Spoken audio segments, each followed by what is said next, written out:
Abra sua Bíblia comigo no livro dos Juízes, no capítulo de número 13.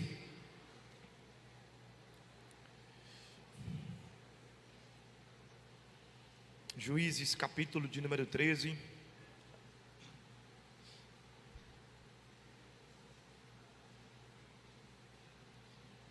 Quem achou, diga amém.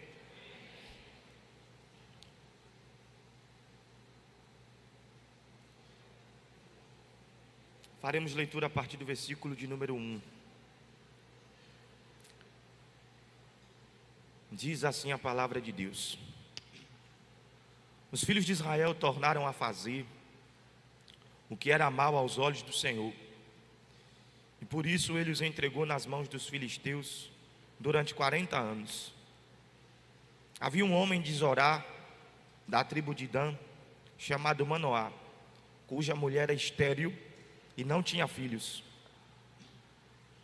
O anjo do Senhor apareceu a essa mulher e disse: Eis que você é estéril e nunca teve filhos, mas você ficará grávida e dará à luz um filho.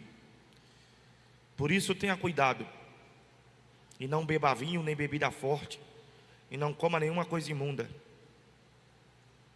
porque eis que você ficará grávida e dará à luz a um filho, sobre cuja cabeça não passará navalha. O menino será nazireu, consagrado a Deus desde o ventre de sua mãe, e ele começará a livrar Israel do poder dos filisteus. Versículo 24. Depois a mulher deu à luz a um filho, e lhe deu o nome de Sansão. O menino cresceu e o Senhor o abençoou. Graças a Deus pela sua palavra. Meus irmãos, o livro de Juízes se divide em 7 períodos de apostasia, abandono da fé por parte dos israelitas, 7 desvios, 7 cativeiros e 7 livramentos. Esse é o resumo do livro dos Juízes. Israel desviou 7 vezes, Deus permitiu 7 cativeiros, mas pela sua bondade e misericórdia também providenciou 7 livramentos. Quando Deus está aqui no capítulo 13 providenciando ou prestes a providenciar mais um livramento para Israel, Ele vai colocar em execução um projeto chamado Sansão. E a chegada de Sansão demanda um ventre, ele precisa de um ventre. E tinham muitas mulheres em Israel que não tinham problemas com gerar. Elas não tinham nenhuma problemática gestacional, elas podiam gerar. Só que Deus decide não escolher nenhuma das que podiam. Ele escolhe uma que não pode. Isso é incrível. Diante de tanta gente que pode, Deus escolhe alguém que não pode. Eu quero dizer nessa manhã que aqueles que se sentem inadequados para viver algo de Deus, é você que está na mira de Deus. Porque no meio de tanta gente adequada, Deus escolhe alguém que parece inadequado. Sua insegurança, a ideia de que tem um monte de gente melhor do que você, não é de todo ruim não, isso é uma maravilha, porque isso coloca você na mira de Deus. Deus visita a mulher de Manoá. O anjo do Senhor vai até ela e diz: Eu sei que és estéril e você nunca engravidou. Nós não estamos falando sobre uma mulher estéril normal, nós estamos falando sobre uma mulher estéril fora do normal. Porque existem mulheres que têm dificuldades gestacionais, mas elas pelo menos engravidam. Elas não seguram a gestação, mas elas engravidam. No caso da mulher de Manoá, o seu ventre era tão seco, tão seco, tão seco, que ela nunca tinha nem engravidado. Ela nunca teve nem o prazer de se achar grávida para viver a tristeza de perder a criança. O ventre era tão seco que ela nunca tinha tido nem o que perder. O anjo diz a essa mulher: Você vai engravidar e você vai dar à luz. Perceba que o anjo não diz apenas você vai engravidar. O anjo diz: você vai engravidar e você vai dar à luz. Porque se aqui tem alguém da área da saúde, já formado ou em processo de formação, é do conhecimento da gente que quando uma mulher que não pode ter filhos engravida, essa gravidez já é considerada de risco, tá? Por isso que o anjo não apenas diz você vai engravidar, o anjo diz você vai dar à luz. Ou seja, Deus está tomando a frente de todos os riscos e garantindo que aquilo que você vai começar, você vai terminar.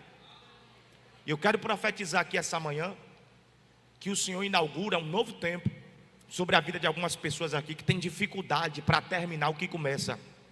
A partir de hoje, nada do que você começar vai ser interrompido, abortado pelo meio do caminho. A partir dessa manhã, o que você começa, você termina. Porque Jesus é o alfa e o ômega, princípio e fim. E há uma palavra sobre nós que diz que aquele que começou a boa obra é fiel para terminá-la.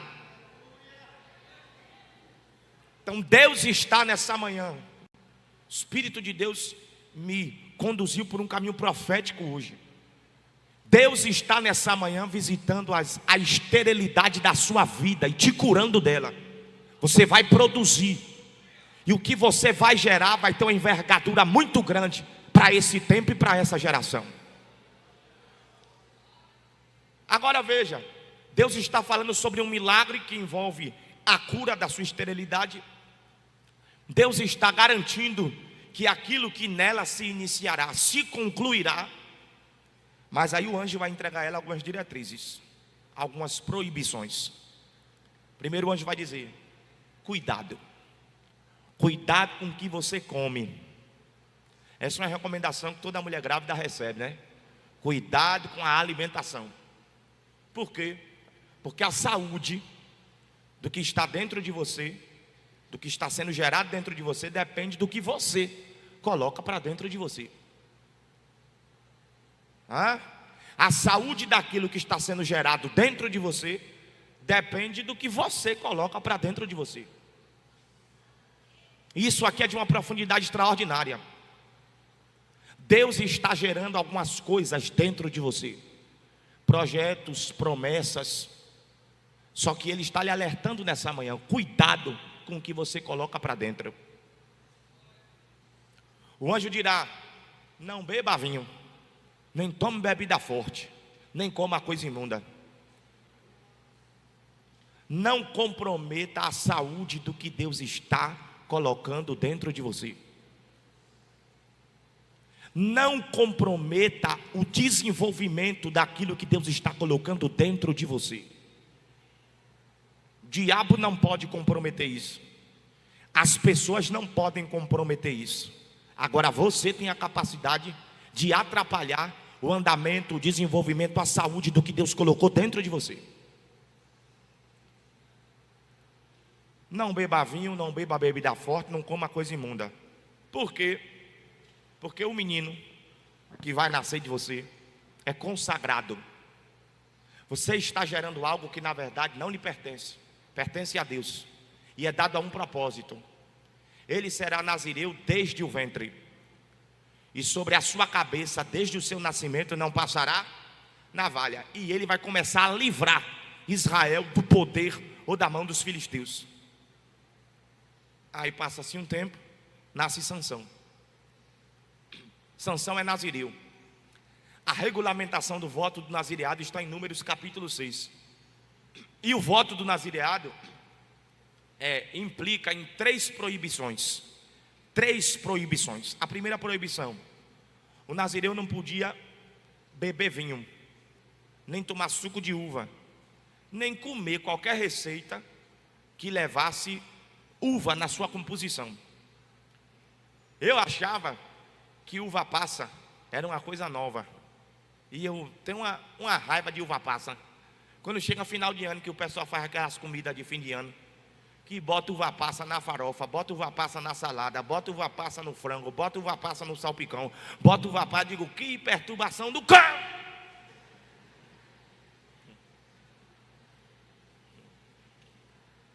Uva Uva passa é um trem estranho, do nada tu tá comendo uma coisa salgada, mastiga um negócio doce no meio, não gosto. Eu achava que a uva passa era uma coisa nova, mas desde essa época já existiam uvas passas. Ia no pão, ia no bolo. E o nazireu podia comer pão, podia comer bolo, desde que não tivesse uva passa. Nada que tivesse uva na composição o nazireu podia comer, nada. Segunda proibição, o nazireu não podia cortar o cabelo. Durante todo o período do voto do seu nazireado, não podia cortar o cabelo. E a terceira proibição era, um nazireu não podia se aproximar. Perceba que a proibição não é não tocar. A proibição é nem aproximar-se de cadáver. Se a proibição fosse não tocar, isso significava que o nazireu poderia se aproximar, desde que não tocasse. Mas a proibição não era não tocar. A proibição era não se aproximar. Porque tem coisa que o problema não é tocar, o problema já é chegar perto. Tá? Então vamos lá. No tocante à proibição de comer uva, qualquer coisa que tivesse na receita uva, isso aponta para a renúncia. Todo mundo podia beber suco de uva, beber vinho, comer um pão com uva passa, um bolo com uva passa, mas o nazireu não podia. Então isso aqui aponta para renúncia. Ah, todo mundo vai, todo mundo pode. Aí a voz de manhã vem na minha cabeça: você não é todo mundo. Você é consagrado, separado, santificado. Você nasceu dado a um propósito. Então, a primeira proibição aponta para renúncia.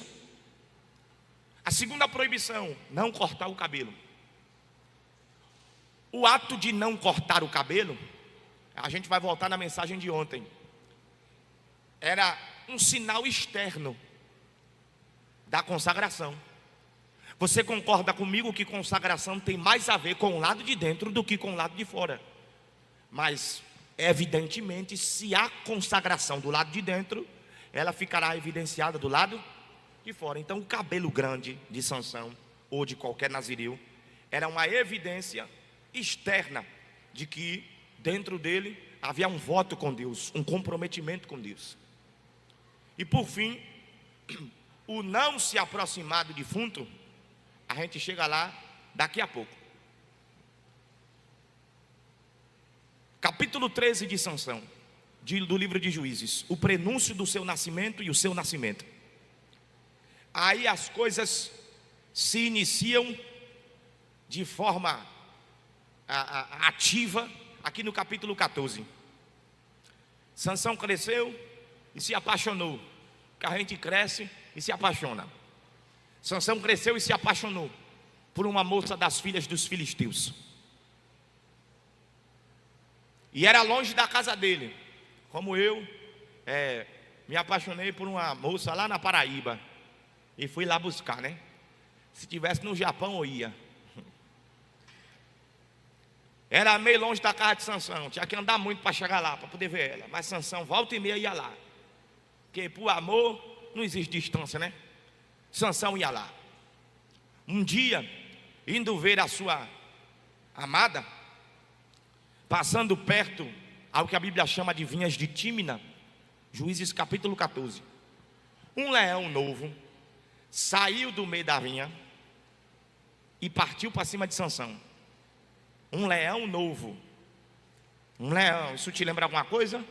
O vosso adversário, Satanás, anda ao vosso derredor, bramando como leão, buscando a quem possa tragar. Um leão novo parte para cima de Sansão. Nessa hora ele vive a primeira manifestação do sobrenatural na vida dele. A Bíblia diz que o Espírito do Senhor se apoderou dele e ele matou aquele leão como quem matava um cabrito. Ou seja, foi tão intensa a manifestação do poder de Deus sobre a vida dele diante dessa ameaça, dessa batalha, que ele fez parecer fácil matar um leão. Mas ele só matou o leão por causa do Espírito de Deus que dele se apoderou. vazio, você não luta muito bem. Mas cheio do Espírito, tem batalha difícil, que quem olha de fora, a forma como você a vence, tem a impressão de que é fácil. Mas o segredo é ser cheio do Espírito. Ele potencializa as nossas capacidades e nos dá condições de trabalharmos para além das nossas forças. Sansão matou o leão, jogou o defunto para lá. Expiação. Quando Deus te der forças para matar um leão, não esqueça de enterrá-lo. Vou repetir. Quando Deus te der forças para matar um leão, não se esqueça de enterrá-lo. Porque os leões que Deus te dá força para matar, mas você não enterra, mesmo mortos, eles vão dar um jeito de lhe atrapalhar. Sansão matou o leão, jogou o defunto lá pela beira da estrada. E ele ia e vinha, ia e vinha, ia e vinha. E nisso foi passando o tempo. Um dia, passando por perto do local da batalha contra o leão, ele lembrou do leão, que ele não enterrou. Matou, mas não enterrou. Era para ter enterrado. Então o texto dirá em Juízes capítulo 14 que, lembrando-se da batalha que teve com o leão, lembrando-se que matou o leão, ele criou curiosidade. Lá onde eu moro a gente diz que a curiosidade matou o gato. Ele criou curiosidade para poder ver o corpo do leão. Aí o texto bíblico diz: apartando-se Sansão do caminho, apartando-se Sansão, aquilo que Deus te dá força para matar, mas você não enterra, vai te tirar do caminho. Então morreu, enterra. Eu vou espiritualizar já, tá? Porque eu não gosto de arrudei não. O diabo não é bobo e sabe que a gente não é louco. O diabo sabe que a gente precisa de atrativo. Sem atrativo, a gente não se deixa levar. Quando Sansão localiza o corpo do leão, estava lá só a ossada. Mas no meio da ossada, abelhas haviam depositado ou construído seus favos de mel. Quando Sansão viu aquilo, ele disse: vala-me, é agora. Se aproximou, estendeu a mão, pegou o mel e passou a comer. Ainda pegou o mel e levou para a mãe, levou para o pai. E a mãe e o pai também se fartaram de mel, sem investigar de onde aquele mel tinha vindo. Então, é aqui, no capítulo 14, a queda de Sansão. A queda de Sansão não é no capítulo 16, com Jezabel. Ele caiu aqui, no capítulo 14. Porque a queda não é algo que acontece de forma repentina. A queda é processual. Tá? A queda não é uma coisa que acontece do nada. A queda é um processo. E reflita nessa manhã se você já não está em processo de queda. Porque havia uma ordem: não se aproximar. Mas Sansão não apenas se aproximou, como pegou mel no meio da carcaça. Ele podia comer mel? Podia, não tinha proibição. Para Nazireu não comer mel. Mas mel do meio da carcaça, não. Não é que você não possa ter prazer. Alguns prazeres estão liberados para nós. Mas a gente não pode encontrar prazer no meio da carcaça, no meio da ilegalidade, no meio da quebra dos princípios. Pode comer mel? Pode. Mas no meio da carcaça, não. Pode namorar? Pode. Mas não é de qualquer jeito. Pode coisar? Pode. Depois que casar, você está entendendo? Tem prazeres que Deus não proíbe. Só que no meio da carcaça a gente não pode encontrar prazer. Para ter prazer, você não precisa quebrar princípios. Para ter prazer, você não precisa quebrar princípios. Morreu, enterra. Morreu, enterra. É que tem gente que não dá conta de pagar o preço do sepultamento. Nos Estados Unidos, por exemplo, morrer custa muito caro. Aqui é viver, né, que custa caro. Lá é morrer, que custa muito caro. Um velório lá do Simples custa em média $11.000. O dólar está quanto?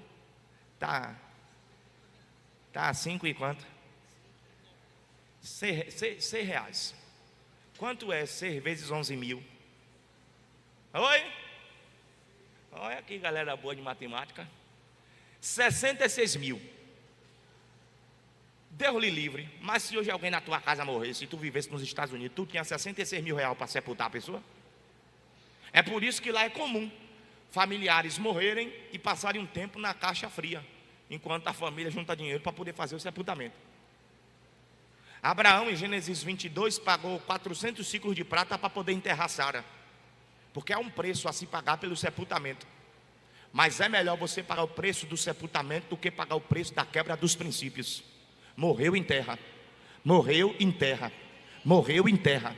Morreu, enterra. Pare de ficar conversando no WhatsApp com o defunto. Está na hora de quebrar o chip e trocar de número. Morreu, enterra.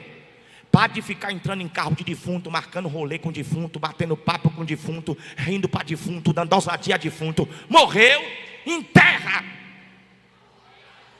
Vai entendendo, vai entendendo. Ele caiu aqui, pecou. Ele pecou. E quando a gente peca, cabe disciplina. Mas para fugir da disciplina, Sansão escondeu que o mel que ele tinha levado para casa tinha vindo da quebra do princípio e da ilegalidade. Então ele calou a boca. Calou a boca. A Bíblia diz que aquele que encobre as suas transgressões é a Bíblia. Mas a Bíblia diz: aquele que confessa e deixa alcançará misericórdia. Ele escondeu. E eu vou te falar, pecado não tratado vira ciclo vicioso. Um abismo vai chamando o outro. Pecou, escondeu. Por que ele escondeu? Porque, segundo alguns estudiosos, quando um nazireu quebrava algum dos princípios ou rompia com a regulamentação do voto do nazireado, sabe qual que era a disciplina dele? Tinha que cortar o cabelo ou os cabelos, e aí tinha que deixar crescer de novo. Então, se Sansão confessasse que pegou o mel do meio da carcaça do leão, ele ia ficar careca. E aí todo mundo ia saber que ele pecou. E a gente não tem medo de ser disciplinado. O que a gente tem medo é do povo ficar sabendo que a gente pecou. A gente não tem medo das consequências do pecado oculto. A gente tem medo mesmo da língua do povo, dos comentários. A gente tem medo disso. Só que, minha gente, o cabelo de Sansão era evidência, era um sinal externo da sua consagração interna. Mas agora os cabelos dele não passam de uma capa, um subterfúgio, um esconderijo. O cabelo dele está grande, mas a moral dele com Deus acabou, está lá embaixo, morreu. Então não se preocupe em sustentar sua cabeleira diante dos homens. Preocupe-se em sustentar sua credibilidade diante de Deus. Não se preocupe em sustentar sua cabeleira diante dos homens. Preocupe-se em sustentar sua credibilidade com Deus. O cabelo dele é grande, e pelo cabelo dele grande, as pessoas acreditam que ele continua consagrado, que ele continua separado, que ele continua santificado. Mas Deus sabe que o cabelo só está servindo para esconder pecado oculto. Então não se preocupe em fazer diante dos homens uma performance. Não se preocupe em ostentar diante dos homens. Não se preocupe em criar diante dos homens a imagem de que você é uma coisa que você deixou de ser há muito tempo diante de Deus por causa do pecado. Eu vou repetir: nós não podemos estar comprometidos na ostentação da cabeleira para os homens. Precisamos estar comprometidos com a sustentação do nosso crédito com Deus. Caiu na carcaça do leão. Caiu na carcaça do leão. Completa para mim. Caiu na carcaça do... Pronto. Aí vem Juízes capítulo 15.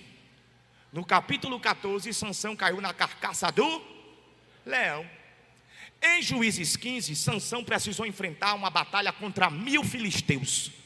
Ó, um homem contra 1000. Gente, de verdade, pastor, eu acredito que a gente precisa ser mais bíblico.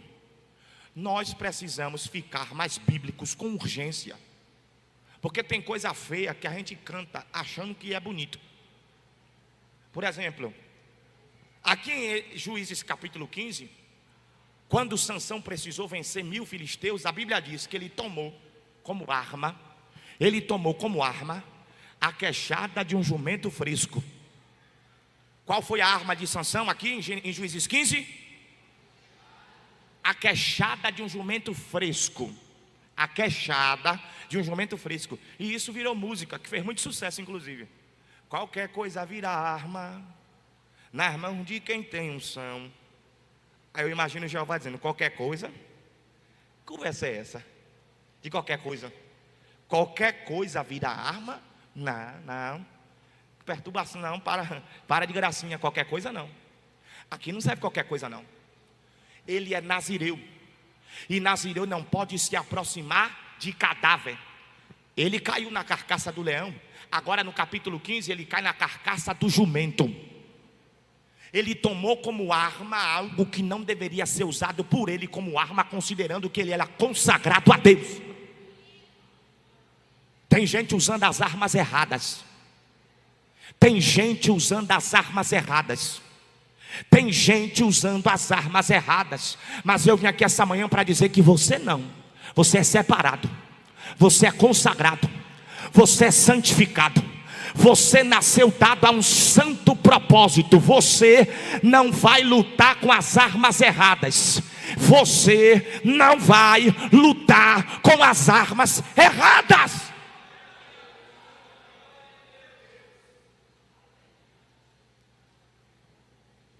Mas aí é que está. Deus é bom até quando a gente é ruim. E a gente confunde a bondade de Deus com a aprovação de Deus. Deus é bom com a gente, mas nem sempre está nos aprovando por ser bom com a gente. Não é porque uma coisa deu certo que ela teve aprovação divina. Sansão venceu 1000 filisteus com a queixada do jumento. Então diga para mim, apesar dele ter usado a arma errada, não deu certo? Deu ou não deu? Deu ou não deu? Mas diga para você mesmo, o que é que você quer? Uma vida que simplesmente dê certo? Ou uma vida que Deus aprove? Porque na nossa geração tem muita gente que tudo que deseja é uma vida que dê certo, ainda que o sucesso da sua vida manifeste-se em detrimento da sua salvação. Eu não quero simplesmente um ministério que dê certo, eu quero um ministério aprovado. Porque naquele grande dia vai chegar muita gente diante de Cristo apresentando para ele um ministério que deu certo. Senhor, em teu nome curei. Deu certo. Em teu nome eu profetizei. Deu certo. Em teu nome eu expulsei demônios. Deu certo. Mas Jesus vai dizer assim: apartai-vos de mim, que eu não vos. Não é porque deu certo que Deus aprovou. Não é porque venceu a eleição que Deus aprovou. Não é porque está ganhando muito dinheiro que tem aprovação de Deus. E tem gente criando umas ideias equivocadas. Talvez o nascedouro desses equívocos venha da desgraça da teologia da prosperidade que está disseminada na terra. Não, se eu dirijo o carro que eu dirijo, não tem como Deus não ter me aprovado. Se eu ganho o dinheiro que ganho, isso é sinal da aprovação de Deus sobre minha vida. Se eu tenho no Instagram o tanto de seguidor que tenho, se eu tenho a agenda concorrida que tenho, se eu vivo a correria que vivo, se tudo onde coloco a mão dá certo, não tem como Deus não ter me aprovado. Gente, para essa história de aprovação, Deus é rigoroso. Para a questão da aprovação, Deus é rigoroso. Moisés, intimidade com Deus, falava com Deus face a face. Um dos maiores profetas, Moisés. Deus falou com Moisés quando o povo de Israel sentiu sede. Fala, Moisés, com a rocha, para que a rocha dê água. Fala. Deus disse para Moisés: fala. Aí Moisés deixou o povo entrar dentro do juízo dele, que aquele povo também não era brincadeira, e Moisés descontrolou. Ao invés de falar para a rocha da água, conforme Deus havia lhe ordenado, ou lhe instruído a fazer, Moisés pegou a vara e bateu, feriu a rocha, e a rocha deu água. Deus disse: fala, que a rocha vai dar água. Moisés não falou, ele bateu, mas embora ele não tenha seguido a instrução divina, batendo, a rocha liberou água do mesmo jeito. Deu certo ou não deu? Deu certo ou não deu? Mas Moisés obedeceu? Perceba que aqui a coisa deu certo diante da desobediência. Mas embora tenha dado certo, Deus não aprovou. Embora tenha dado certo, Deus não aprovou. Não ambicione nessa vida apenas uma trajetória que dê certo. Ambicione uma trajetória que Deus aprova, porque tem muita gente vencendo através de mecanismos que Deus não está aprovando. E aqui, dentro da casa de Deus, dentro dessa ambiência cuja atmosfera está regada pela palavra de Deus, aqui os fins não justificam os meios. Use as armas certas, obedeça a palavra de forma radical. Deus está nos dizendo nessa manhã: eu não quero apenas que vocês sejam na terra gente que dá certo, eu quero que vocês sejam na terra gente sobre cuja vida está a minha mão estendida e o meu selo de aprovação. Deus não quer apenas te dar uma vida que dá certo, Ele quer que você sustente uma vida onde Ele pode colocar sobre ela um selo de aprovação. Eu quero ser aprovado, mas mais alguém quer ser aprovado aqui? Calachúria. Não importa quanto tenha na minha conta bancária, eu quero ser aprovado. Não importa o ano do carro que eu dirija, eu quero ser aprovado. Não importa qual é o nome que tem na etiqueta das roupas que visto, eu quero antes de tudo ser aprovado. Não importa se na cidade eu moro na zona nobre ou na zona pobre, eu quero primeiro ser aprovado. Deus está procurando uma geração que não ande desequilibrada, perturbada, atordoada, na tentativa de fazer tudo na sua vida dar certo desesperadamente. Ele está procurando gente que queira a aprovação dele, que queira a aprovação dele, que queira a aprovação dele.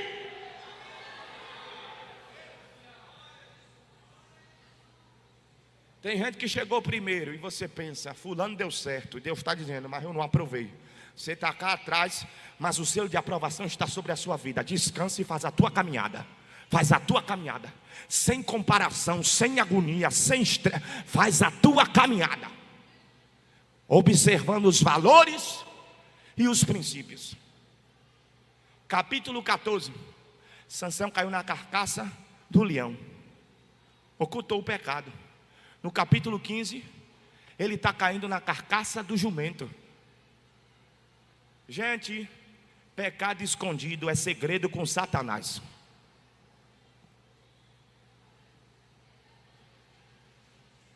Com pecado escondido, é um princípio bíblico. Quem quer prosperar, diga amém. Você não quer prosperar muito não, porque esse amém foi fraco. Quem quer prosperar, diga amém. Quem cobre as suas transgressões jamais prosperará, mas o que confessa e deixa alcançará. Procure sua liderança, procure seu pastor. O que você não deu conta de romper sozinho, busque ajuda para romper. Não tenha segredo com Satanás, porque pecado escondido é isso, segredo com o diabo. Breno, mas como é que eu vou falar com o líder? Eu não confio nele. Para de palhaçada. Não é todo mundo farinha do mesmo saco não. Aqui nessa igreja tem liderança de confiança. Pare de colocar todo mundo no mesmo saco de farinha e dizer que é todo mundo fofoqueiro, que é todo mundo igual, que ninguém sabe igual. Aqui tem gente que ama a alma, que quer levantar a gente, que quer ajudar a gente, que quer restaurar a gente. Carcaça do leão, carcaça do jumento. Agora vem um pior, tá? Capítulo 16, Dalila. Lá vem Dalila. Hã? Lá na Bahia, a gente está no período do carnaval, né? Lá na Bahia, teve uma época que o diabo cantou forte lá, viu? A música que cantava lá era Vai Buscar Dalila. Ele dizia, vai buscar Dalila ligeiro, igual para o Satanás, mandando buscar Dalila com pressa, ligeiro. Quem lembra dessa época? Que tu cantava no carnaval, vai buscar Dalila. Aquela era o diabo cantando.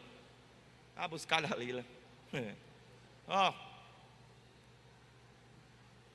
As pessoas focam em Dalila por causa da perturbação dela. Mas eu acredito que a perturbação que Dalila traz para Sansão está na raiz da sua origem. O que me assusta em Juízes capítulo 16 é o versículo 4. Quando a Bíblia diz que Sansão ficou interessado numa mulher que vinha do vale de Soreque. Essa é a origem de Dalila. Ela vinha do vale de Soreque. Sansão, enquanto nazireu, não podia comer uva, não podia beber suco de uva, não podia tomar vinho, não podia comer um bolo com uva passa, não podia comer um pão com uva passa, nada que tivesse uva. Davi podia, Sansão podia. E Dalila vem do vale de Soreque. Dalila vem do vale de... Esse lugar é simplesmente o melhor lugar, o lugar de onde vinha as melhores uvas. Era o lugar das melhores vinhas. Perceba aqui que a palavra para essa situação é incompatibilidade. Como é que alguém que não pode tomar vinho, não pode beber suco de uva, não pode comer um pão com uva passa, um bolo com uva passa, como é que uma pessoa dessa quer se meter com uma mulher que vem do lugar aonde tem as melhores vinhas, as melhores uvas? Incompatibilidade. Considere o que Deus tem na sua vida e não se relacione com gente que manifesta incompatibilidade com a proposta de Deus para a sua vida. Vou repetir: considere e respeite o que Deus tem na sua vida e não se relacione com gente que manifesta incompatibilidade com o que Deus tem para a sua vida. Tu está querendo se meter com gente que não combina com o que Deus tem para você. Você quer sustentar amizade com gente que não combina com o que Deus tem para você. Você está querendo beijar na boca de quem não combina com o que Deus tem para a sua vida. Você é nazireu. Existem proibições. Aqui não está tudo liberado não. E considerando que você não pode ter contato com uva, não dá para se relacionar com alguém cuja origem é o vale de Soreque. Não dá. Eu ouvi um dia desse uma pessoa falando assim, um jovem falou assim, eu não acredito em negócio de oração para casamento, não acredito em negócio de revelação para relacionamento. Aí eu falei, vou te contar uma história. Tem que tomar cuidado, tá? Porque assim, existe muito falso profeta, mas também existe muito profeta que é de Deus. O que é que nos cabe? Discernimento, para não se deixar iludir pelo falso profeta e nem descredibilizar a palavra de quem realmente é profeta. Está difícil viver. A gente está andando como quem pisa num campo minado, mas se você tiver discernimento, Deus dirigirá os seus passos dentro desse campo minado. Eu cresci na igreja, né? Apesar de ter nascido numa casa que ninguém era crente. Eu me converti com 3 anos de idade. 3 anos, eu pedi para a manhã comprar Bíblia e roupa de crente, que eu falei que eu ia pregar. Estou aqui até então, e é daqui para o céu.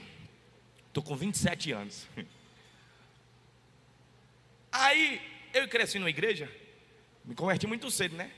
Que o pastor ficava falando assim, namoro é para quem trabalha.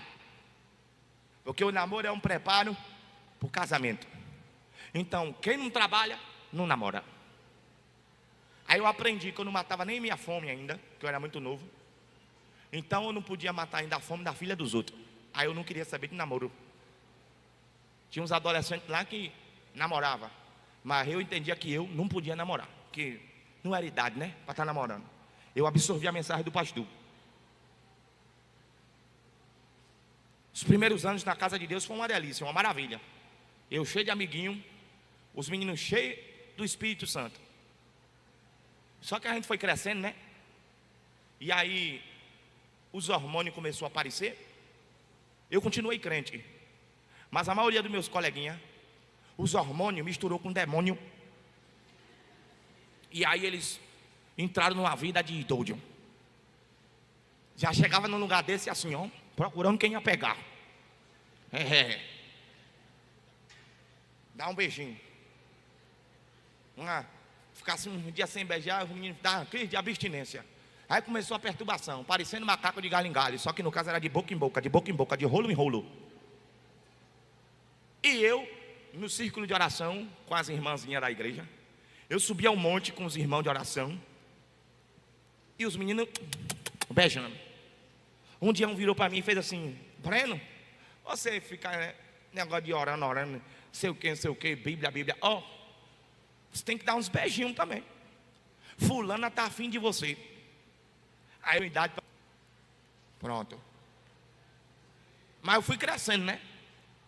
E uma hora eu ia querer também, né? Uma hora eu ia querer. Um dia eu fui pregar na igreja, eu me ajoelhei, nasci no púlpito, na minha adolescência aí. Eu devia ter uns 16, 17 anos, uma coisa assim. Aí eu me ajoelhei ali para orar e me levantei. Quando eu me levantei, eu olhei para frente. Aí eu vi uma irmã lá. Aí eu parei assim no tempo. Eu falei: Senhor, eu não queria até nesse instante, agora eu vou querer. Aquela dali, ó. Fui lá e fiz amizade com ela. Enganei ela primeiro, dizendo que eu queria ser amigo, né? Para conquistar a amizade. Depois de um tempo a gente conversando, eu brinquei com ela. Aí eu fiz assim: minha irmã, ô fulana, o nome do seu pai é Jó? Aí ela: Jó? O nome do meu pai não é Jó não. Eu digo: eu pensei que era. Porque eu mandei o texto bíblico: e não havia em toda a terra mulheres mais bonitas do que as filhas de Jó. Os meninos anotam, anota. Que eu era tão crente, que até para arrumar uma cantada na Bíblia. Estou falando sério. Aí ela: kkk. Aí colou. Aí eu falei assim: e aí nós? Ela: nós o quê, meu? Eu falei: nós dois. Aí ela: tem vontade? Ela disse: tenho. Aí eu falei: mas vamos com calma, que a gente está muito novo. Não vamos botar carro na frente dos bois. Vamos orar. Eu disse: vamos orar. Agora sim, ó, não fale para ninguém que a gente está orando, não. Aí ela: por quê? Eu disse: por que não? Naquele tempo a gente vivia cercado de um bocado de crente tirado a profeta. E como eu já visivelmente tinha um ministério, tinha umas irmãs que oravam por mim, que eu sabia que elas eram meio encrenqueiras também. E se elas soubessem com quem eu estava orando, se elas gostassem da menina, né? Elas iam ver o vestido de noivado, elas iam ver o casamento, ia ver gêmeos, ia ver um bocado de coisa. Agora, se não gostasse, que eu sabia que tinha umas irmãs emocionadas, que profetizava com base na fofoca que eu via, com base no que sentia e não com o que Deus falava. Tem muita gente que faz isso. Profetiza com base na conversa que ouviu, profetiza com base na própria perspectiva e não com base no que a eternidade está mandando dizer. Então a gente tem que tomar cuidado. Eu falei com ela: não vamos falar nada para ninguém que a gente está orando, porque os profetas que for contra vai começar a ver o diabo, vai ver uma gravidez antes da hora, vai ver a queda, vai ver a desgraça, vai ver uma nuvem negra, vai ver o divórcio antes do casamento chegar. E quem for a favor vai dizer que está vendo bolo, que está vendo festa, que está vendo anjo, que está vendo presente, que está vendo trigêmeo. Então, para não comprometer a via profética, para não comprometer, vamos calar a boca, cala a boca. Breno, você estava esperando uma profecia para casar? Não, mas Deus fala do jeito que Ele quiser. O que você deve observar de preferência quando está, principalmente quando está namorando com alguém, o que você deve observar é comportamento. Que hora que acorda, o que é que faz da vida, como é que trata pai, como é que trata a mãe, qual é o testemunho que dá na igreja, o que é que está buscando, o que é que quer fazer, quais são os... É importante ver histórico, porque o histórico de quando a gente não era crente, Deus não leva em consideração, mas o histórico de crente deve ser levado em consideração. Tem crente que você olha para o histórico e diz: culto de libertação, meu filho, culto de libertação. Depois que essa legião de demônio que está em tu sair, tu vem conversar comigo. Tem que ser mais ou menos assim. Tem uns caras que são uns gadarenos, e tem umas irmãs que são as samaritanas também. Então você tem que tomar cuidado e ver bem onde é que você vai amarrar o seu jegue. Como dizia a vovó, Deus a tem que ela já partiu. Aí ela disse: você está esperando uma profecia? Eu digo: não, mas eu não sei como Deus vai falar. Olhe meu comportamento que eu vou olhar o seu. Eu não sei se você é alguma maluca, você sabe se eu sou algum louco. Então vamos nos conhecer com calma, sem botar carro na frente dos bois. Ela disse: tá bom. Aí eu orava muito nessa época.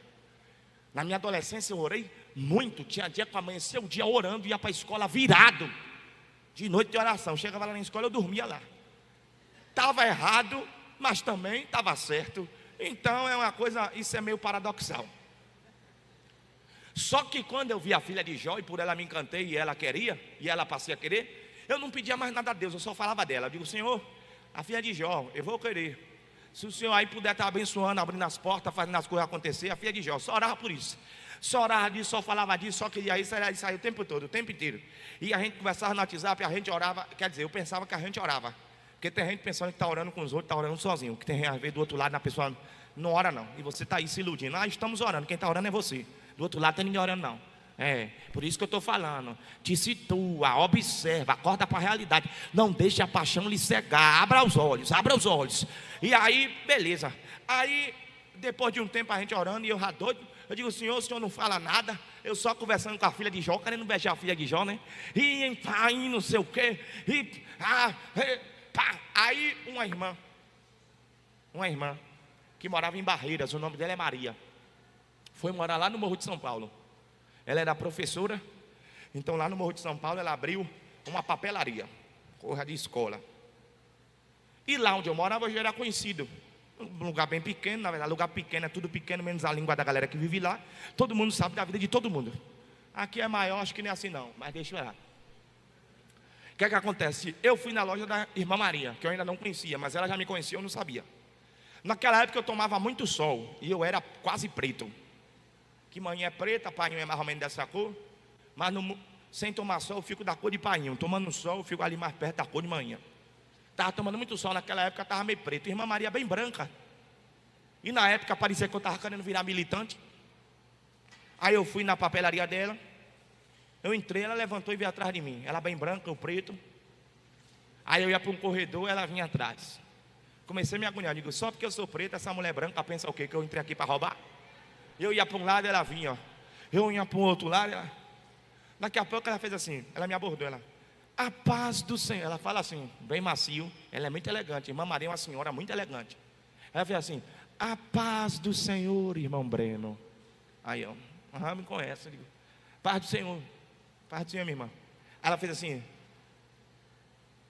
o irmão crê que quando entrou aqui Deus me mandou falar algo com o irmão? Eu disse: eu creio, que eu sou pentecostal, eu creio nessas coisas. Sou do manto também. A ela: então, Deus me comunicou quando o senhor entrou aqui,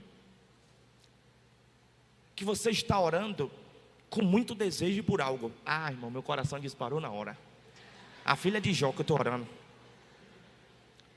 Aí ela disse assim: e Deus tem uma resposta para você acerca desse negócio. Eu digo: é agora. Eita, chego com minha mão suou. Comecei, a boca secou, barriga, é agora. Meu Deus, eu não sabia que Deus ia confirmar assim. Ninguém sabe de nada. Essa irmã, ela é cheia do Espírito Santo. Eu pensando, né? Ela falou assim: Deus me manda te dizer acerca desse negócio que você quer muito. Pode cessar a oração, porque a resposta é não.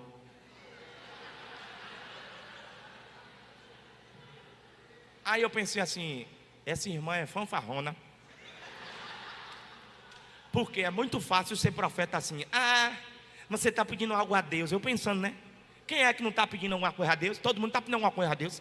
Ah, isso aí que você está pedindo, a resposta é não. Aí eu pensei: ela está falando de quê? Não, para quê? Ela está falando de quê? Ah, esse negócio que você quer muito, muita coisa que eu quero muito. Se a resposta fosse sim, eu sabia o que era. Mas como a resposta foi não, às vezes a gente quer converter o não de Deus em um sim, na força. Aí ela, bem elegante, que ela é batista, ela não é assembleana não, que nem a gente não. Ela é bem contida, ela é branca da cor dessa cadeira aí. Ela ficou vermelha.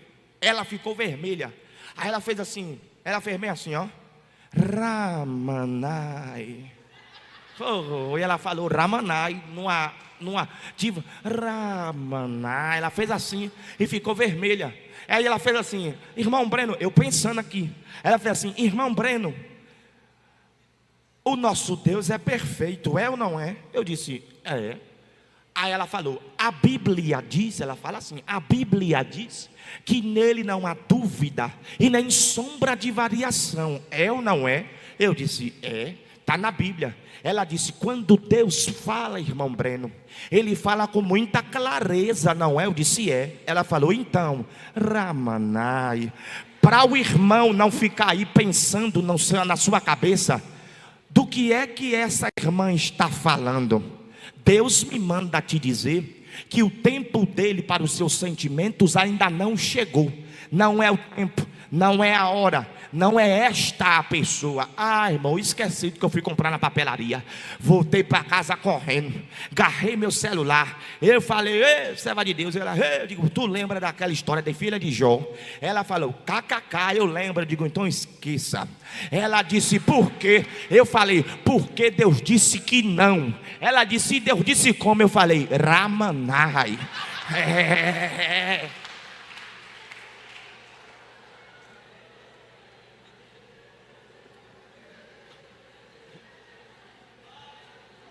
Passado algum tempo, a filha de Jó saiu da igreja, inventou que Deus não existia, e a filha de Jó queria outra filha de Jó, se é que você me entende. Quem entendeu, diga amém. Está julgando a filha de Jó? Eu não. Mas eu ia entrar, ia pegar uma bomba chiando, ia explodir na minha mão, ia me arrebentar. Eu vejo agora. Deus vê lá na frente. Então até quando parece compatível, vai orar, irmão. Vai orar. Vai orar. Analisa comportamento. Vê o que está ao alcance dos teus olhos. E o que não dá para você ver, peça para Deus mostrar. Porque tudo está patente aos seus olhos. Nessa manhã, essa palavra manifesta-se como luz no meio da escuridão de alguém. E Deus está dando livramento para o teu futuro. Aqui nessa, eu vejo agora. Deus vê lá na frente. Crente ora para tudo. Ora antes, ora durante, ora depois. A Bíblia diz, orai sem cessar. Orai sem cessar. Eu profetizo livramento na vida emocional da juventude em Picos. Eu profetizo livramento e a bênção de Deus. Sansão, separado, santificado, consagrado, convocado para ser libertador de uma geração cativa. Ô Sansão, se meter com alguém que vem do Vale de Sorek, não dá. Não dá. Não dá.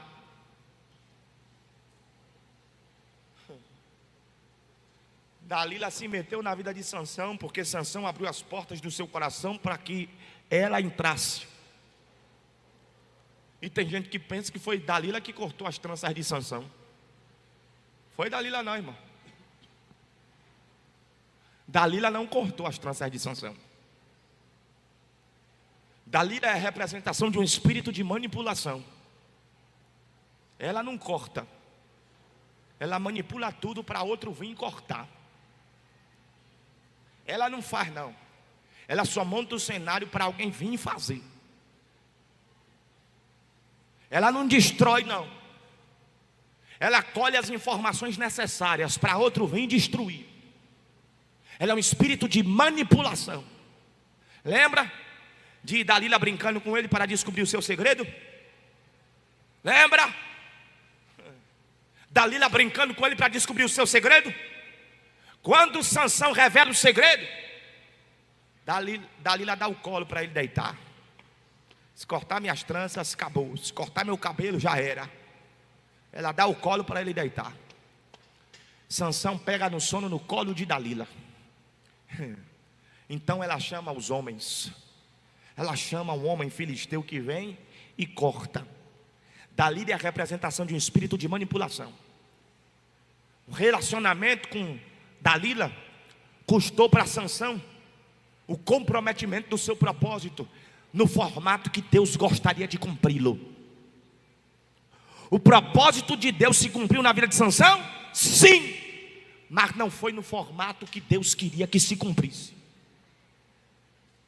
Capítulo 14, ele cai na carcaça do leão. Capítulo 15, ele cai na carcaça do jumento. Capítulo 16, ele revela o segredo para Dalila. Espírito de manipulação. Ele perde os cabelos. Quando ele acorda, os filisteus prenderam-no e levaram-no para uma pedra de moer. Botaram ele para rodar a pedra de moer grão. Antes disso, furaram seus olhos. Sansão perdeu o cabelo, perdeu visão, perdeu respeito, perdeu credibilidade, perdeu tudo. Quem fazia o trabalho de girar a pedra de moer era o jumento. Jumentos que faziam esse trabalho. Olha que coisa. No capítulo 15 ele caiu na carcaça do jumento. No capítulo 6 ele está fazendo o trabalho de jumento. Porque se você ficar quebrando princípio, os princípios que você quebrou vão te quebrar. Deus levantou Sansão para ser o libertador. E Sansão agora no capítulo 16 se torna em cativo. Deus disse: eu te levantei para libertar. E ele se tornou mais um prisioneiro dentro do cativeiro. E eu vim entregar uma palavra séria para essa juventude essa manhã. Deus te chamou para colocar cativos em liberdade. Não se transforme em mais um cativo. Deus te chamou para ser um libertador dos que estão dentro do cativeiro. Não seja mais um acorrentado dentro do cativeiro. Não perca a visão. Não se deixe manipular. Não brinque com a proposta de Deus para a sua vida. Não negligencie aquilo que Ele estabeleceu como plano para fazer em você e através de você. Essa manhã é manhã de batalha espiritual nesse lugar. Essa manhã é batalha espiritual nesse lugar. Eu quero os meninos da banda aqui comigo, por gentileza. Essa manhã é manhã de batalha espiritual aqui nesse lugar. E todo espírito de manipulação que está achando que vai comprometer o que Deus tem com você, não vai comprometer não. Vai receber fogo aqui essa manhã. E o Espírito de Deus vai apontar a porta da rua como serventia da casa. Você não será como um ventríloco. Quem sabe que é ventríloco? Aquele bonequinho, né? Que o pessoal prende um nylon, umas cordinhas transparentes, né? E aí fica mexendo assim. Já viu aquele boneco? O pessoal fica, sabe o que é, né? Aquele ventríloco. Satanás está tentando fazer isso com alguns aqui nesse lugar. Através de cordas invisíveis ele quer te manipular. Mas ele não vai não. Deus te levantou para ser libertador de uma geração cativa. Você não será mais um prisioneiro. Deus te levantou para ser o libertador de uma geração cativa. Você não será mais um prisioneiro. Você não vai perder a visão, você não vai perder o propósito, você não vai perder a proposta, você não vai perder a unção, você não vai perder o Espírito de Deus. Não vai, fique de pé por gentileza.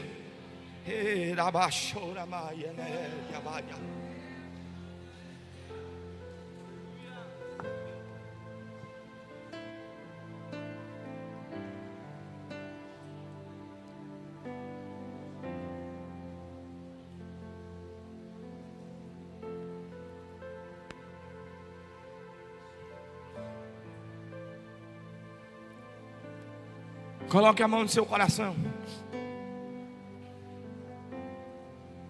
Gente, por favor, não me deixe orar sozinho. Eu não quero orar por você, eu quero orar com você.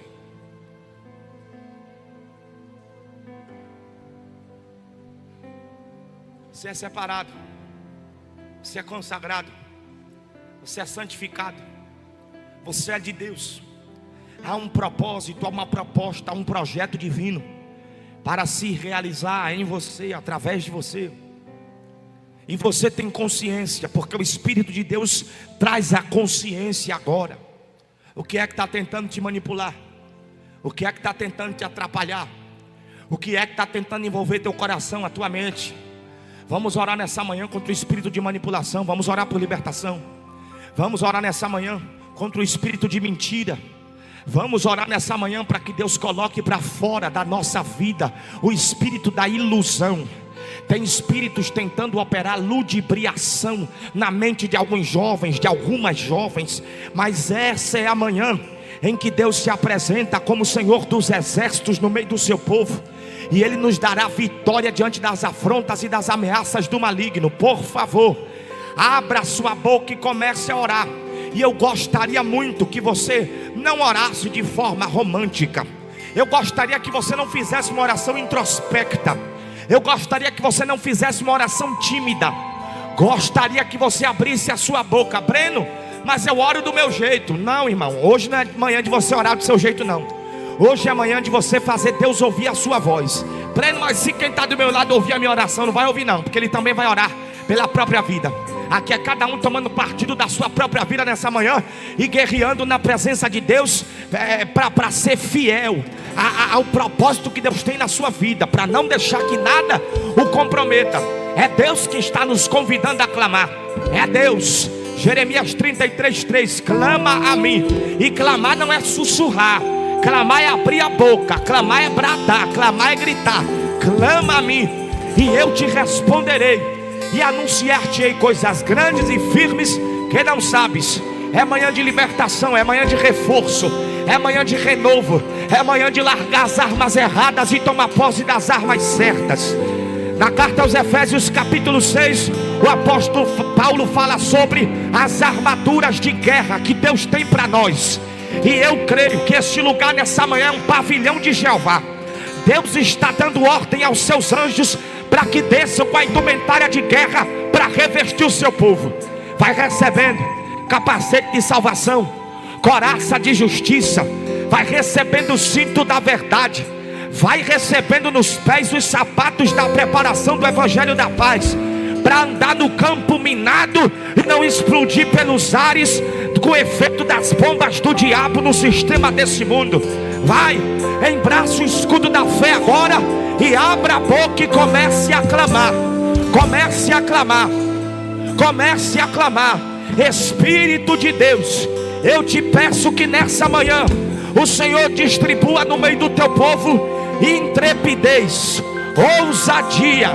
Vem nos dar uma audácia espiritual, porque a tua palavra diz que o inimigo que contra nós entrar por um caminho, por 7 caminhos o Senhor o fará fugir de nós.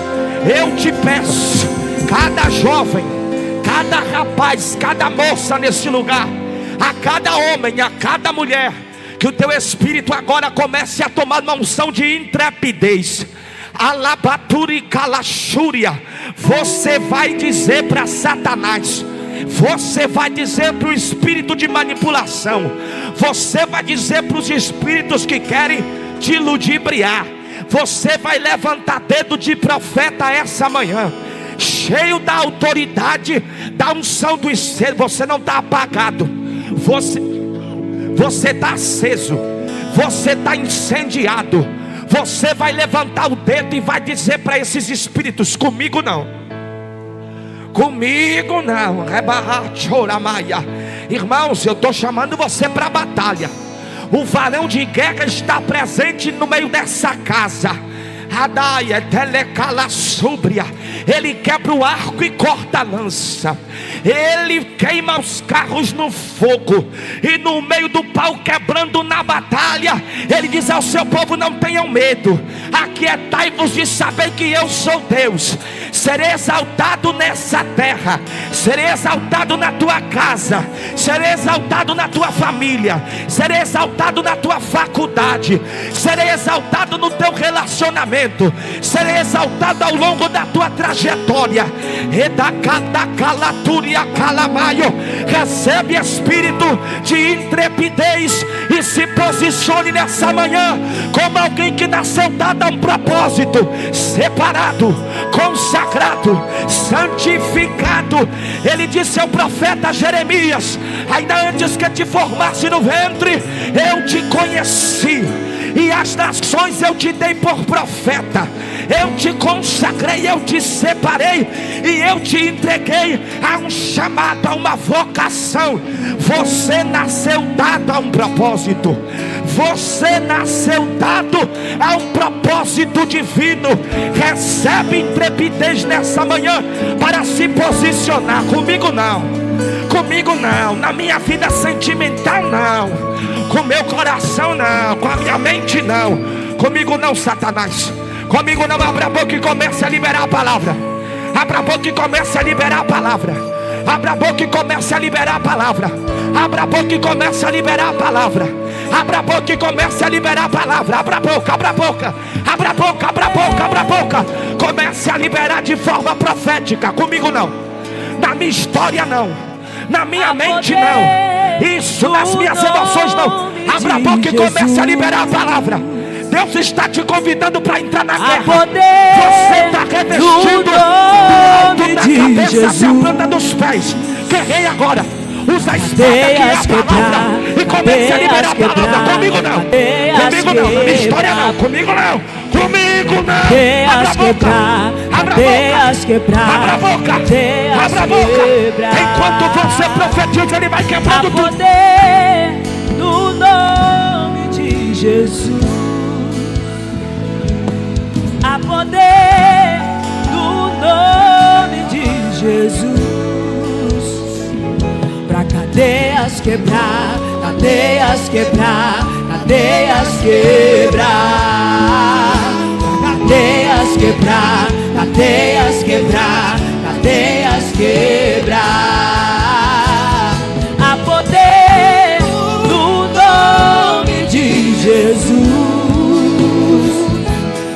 Há poder no nome de Jesus. Cadeias quebrar, cadeias quebrar, cadeias quebrar. Cadeias quebrar, cadeias quebrar, cadeias quebrar. A senhora está na fiação comigo. Chega aqui perto. Tem um pedaço dessa canção que começa a dizer assim: ouço cadeias quebrando, ouço cadeias quebrando. Eu gostei de vocês, viu? Eu gostei de vocês, que eles fazem a música crescer, né? O cativo. Eu quero naquele pedaço: ouço cadeias quebrando, ouço cadeias quebrando, ouço cadeias quebrando. Aí quando vocês acabarem de profetizar ouço cadeias quebrando, vocês vêm na pressão, naquele trecho que diz: um exército surgiu, um exército surgiu, um exército surgiu. Reabacando, gente, tem uma unção muito séria aqui. Redaia, Telemicalabaia. Tem uma unção muito séria aqui. Não tem mais demônio dentro dessa ambiência. Redacaia, Rededaracalaturia, Calabaia. Não tem demônio escondido, não tem demônio camuflado, não tem demônio, não dá para resistir. A unção que despedaça o jugo está fluindo dentro dessa ambiência dessa manhã. Eu quero que você abra a boca, cheio de ousadia, cheio de autoridade, e comece a liberar a palavra profética. Coloca o diabo para correr do teu quarto, coloca ele para correr da tua mente, coloca ele para correr do teu coração, coloca ele para correr da tua alma. Abra a boca e comece a dizer: comigo não, comigo não, comigo. Abra a boca e comece a profetizar: comigo não, comigo não, comigo não. Ouço cadeias quebrando, ouço cadeias quebrando, ouço cadeias quebrando, Quebrando, quebrando, quebrando, pá. Ouço cadeias quebrando. Ele está quebrando. Deus, Satanás, ele está quebrando. Ouço cadeias quebrando. Ele está quebrando, ele está quebrando, ele está quebrando.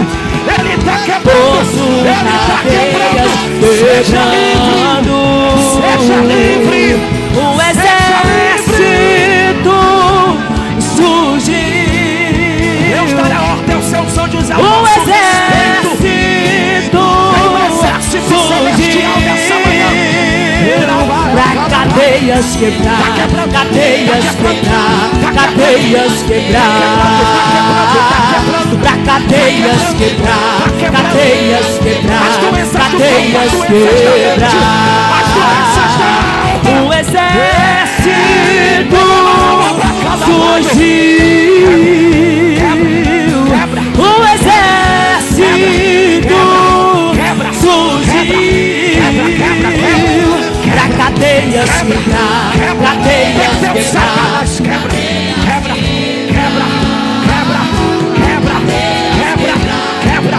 Faça um grito de derrota, Satanás. Em nome de Jesus. Em nome de Jesus. Em nome de Jesus. Cadeias quebradas, cordas partidas, correntes arrebentadas, grilhões despedaçados. Agora.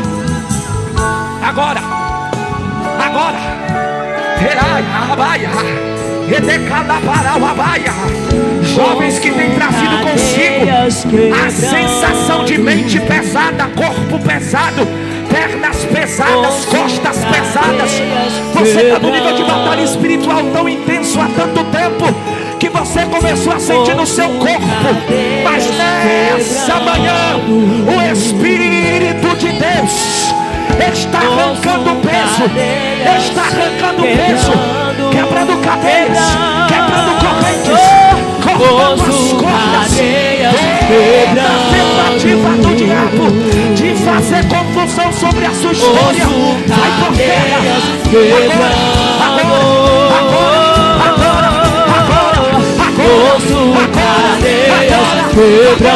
Se faz o filho nos libertar, verdadeiramente seremos livres. Receba a libertação, receba a libertação, receba a libertação, receba a libertação, receba a libertação. Ouço cadeias quebrando. A poder do nome de Jesus. Sim, a poder. A poder do nome de Jesus. A poder do nome que é sobre Pra cadeias quebrar, cadeias quebrar, cadeias quebrar. Pra cadeias quebrar, cadeias quebrar, cadeias quebrar. Pra cadeias quebrar, cadeias quebrar, cadeias quebrar. Pra cadeias quebrar, cadeias quebrar, cadeias quebrar. Para a gente fechar a mensagem, eu vou contar 3. Quando eu contar 3, você vai cerrar o punho, vai jogar o punho lá em cima e você vai gritar: comigo não. Ó, não quebra a minha expectativa não, que tem um exército aqui. Eu espero ouvir um brado, como de soldados que estão prestes a entrar em guerra. Vou contar 3. Eu vou contar no nome do Pai, do Filho e do Espírito Santo. E isso tem tom de profecia. Você vai gritar. Vai gritar. Breno, mas eu não sou de gritar. Hoje você vai ser de gritar.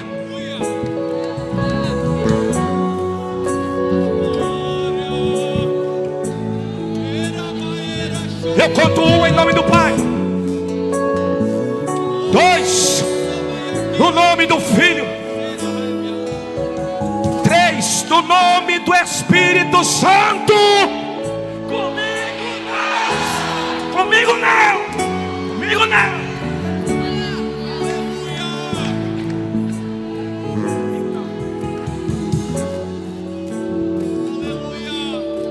Há entre nós alguém afastado, distanciado dos caminhos do Senhor. Você não deve estar sob influência de espíritos de manipulação.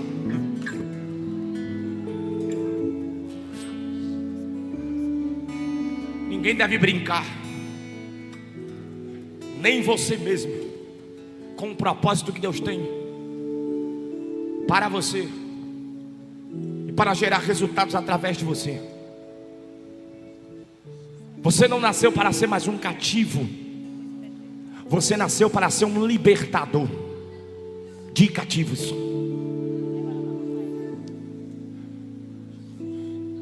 Aonde está a primeira vida nessa manhã? Que vai se jogar nos braços de Jesus e receber dele uma unção de libertação,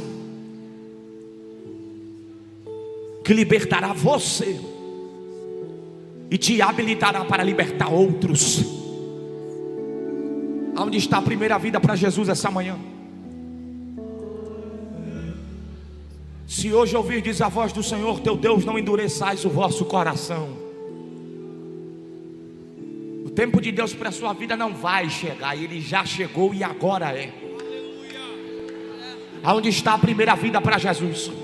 Não tenha vergonha não, porque aqui não tem motivo nenhum para você se envergonhar. Não deixe a sua timidez te atrapalhar. Ela nunca fez nada que prestasse por você. Não deixe ela te impedir essa manhã de tomar a decisão que altere a sua vida radicalmente para sempre. A começar pelo seu nome escrito no livro da vida, pela alegria da salvação eterna. Breno, eu não queria ir na frente. Tem que ir, tem. Jesus disse: qualquer que me confessar diante dos homens, eu lhe confessarei diante do meu Pai que está no céu. Mas ele também disse: qualquer que me negar diante dos homens, eu lhe negarei diante do meu Pai que está no céu. A família de Deus está aqui esperando pelo seu retorno. E o Espírito Santo quer te abraçar, te envolver, te revestir e fazer você voltar a caminhar do ponto em que você parou. Tem muita gente cativa, esperando que você deixe Deus te libertar, para que Deus te use para libertá-las. Cadê você? Cadê você? Não postergue, não protele, não deixe para outro dia, não deixe para outra hora. Jesus está te chamando essa manhã. Cadê a primeira vida para Cristo? Não dá para fazer de conta que não é você que Deus está chamando. Eu não estou apontando para você, não estou falando o seu nome, mas seu coração está disparado dentro do seu peito, porque você tem consciência plena de que é Deus te chamando. Você deveria há muito tempo ter voltado para o lugar de onde você nunca deveria ter arredado seu pé. Venha. O que passou não importa. A Bíblia diz: se alguém está em Cristo, nova criatura é. As coisas velhas se passaram e eis que tudo se fez novo. Deus tem uma nova proposta, um novo caminho, uma nova perspectiva, novos sentimentos. Deus tem tudo novo. Você só precisa vir abraçar a proposta do novo no altar. Aonde está a primeira vida para Cristo? Esse é o tempo, essa é a hora, esse é o teu momento, esse é o teu dia. Jesus te chama. Aonde está a primeira vida para Cristo? Aonde está? Aonde está? Se hoje ouvirdes a voz do Senhor teu Deus, não endureçais o vosso coração. É só querer receber. Há alguém? Não há? Apresse-se, porque é já a última hora, e muito em breve a igreja vai subir. Quem pode dar glória a Deus? Quem pode dar glória a Deus? Glória a Deus nas alturas eternamente. Eu agradeço a oportunidade no nome de Jesus.